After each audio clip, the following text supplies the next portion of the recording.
Well, hi friends, Suzanne here. Welcome to another Wildcard Wednesday video on my YouTube channel and blog. So for today's video, I am featuring the Tags to Go bundle. So I have here a basic white thick card base. I have the Humble Home Builder Punch and a piece of crumb cake. Just a scrap piece, and I'm going to use that little house for my focal point. But in the Tags to Go bundle, not only do you have some really unique stamps, but you have a whole bunch of little tag dies. So I cut out, I don't know how many, maybe 12 of these die shapes. So I have adhesive sheet on the back side. So I basically made these die cuts stickers. And speaking of stickers, I had noticed if you ordered the Tags to Go bundle, there is some, I call them thickers, but they are stickers.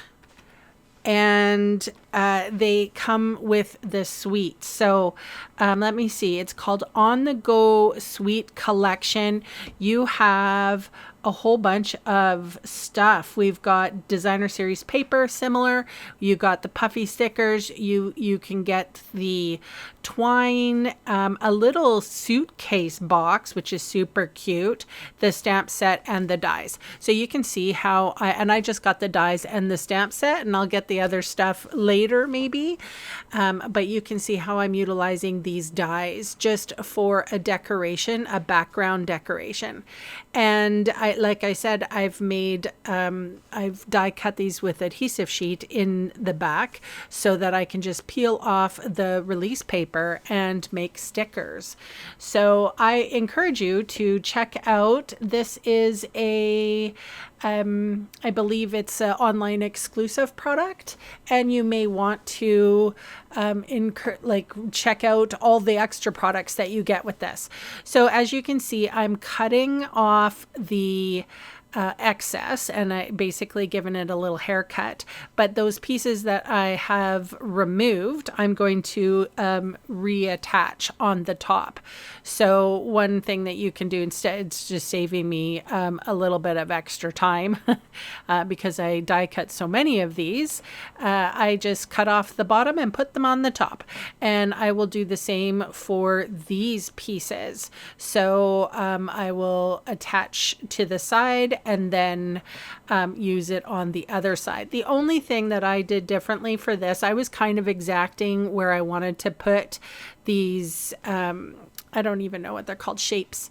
I made sure that I kind of found the center of the card, and then I made sure that my very first one was level. And I used a ruler with that, and you saw that in the video. So I just made sure that the first one I put down was even, and then I could put down the rest. And, just I eyeballed it. Don't we all eyeball things? Like, we're creative people, right?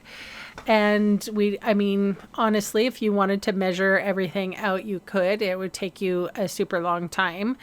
Anyway, that I'm just sharing with you an idea here. So you could use any of these shapes. There's circle ones, there's keys, you can use a multitude. So I chose to die cut the little lock and a tiny little key. Now, here's some foreshadowing. I wanted to color that key, but I didn't. I thought I initially wanted it white because it was just going to be crumb cake and white. I brought in the crumb cake twine, and this twine comes from the Baker's Twine Essentials pack. There's 5 colors of twine. There's crumb cake and very vanilla and white and black and gray granite, I think. So it's a very nice collection.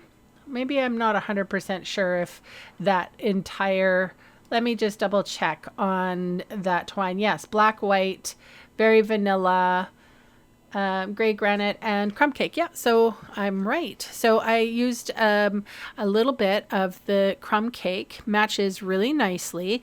I cut a piece that was too big, but whatevs.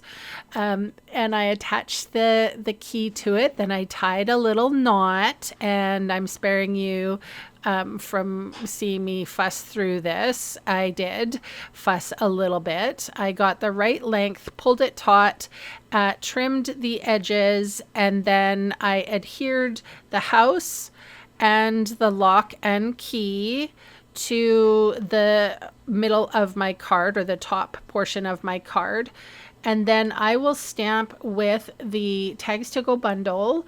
I used the sentiment that says welcome home, and I had one extra shape. I can't remember. You guys can count. There's probably like a good dozen of these shapes that I cut. And sometimes I like to do that so that I can see the die cuts in their true form, so I can see if they work on a card design or not. I will cut a couple of different ones and you know, store them away and use them as I need them. So that was crumb cake ink pad that I used. And then this is where I noticed, okay, I have to color the little key.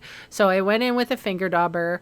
I probably should have done this before I put it all together, but so it looks really cute. It looks like an old-timey key, and I tucked the knot underneath the house, and the key is a little sticker too. So I was able to adhere everything down once I had placement right, and I went over it with a bone folder. I just took that out of the video, and then I went a little nuts with my Wink of Stella. So I moved the ink around a little bit on that key, and then I decided to color the entire house with Wink of Stella. So it is super sparkly in real life, and boy, this, you might think that this is a simple card, and I'm kind of known for simple cards, or I thought I was. Very simple but striking, and that is why I took the time to make sure that the background was exacting, because like little mistakes on that front actually really stand out on a simple card, right? I've said that before. It, you know, like when you are making a simple card, try to make it very well. It's all about craftsmanship, right? But anyway, I ended up zhuzhing this up a little bit with the Wink of Stella because there's no other details on this other than that. You can see all the supplies I used today listed below in the video See More section on YouTube, or in the supplies section of my blog post. And those fast links are going to take you to my Canadian online store, where I would love to meet you and earn your business. So thank you so much for spending time with me today, for all the comments you leave, for the thumbs up and all the YouTube-y things. If you haven't subscribed yet, please consider it, as it helps my small channel grow. Thanks so much for watching, and bye for now.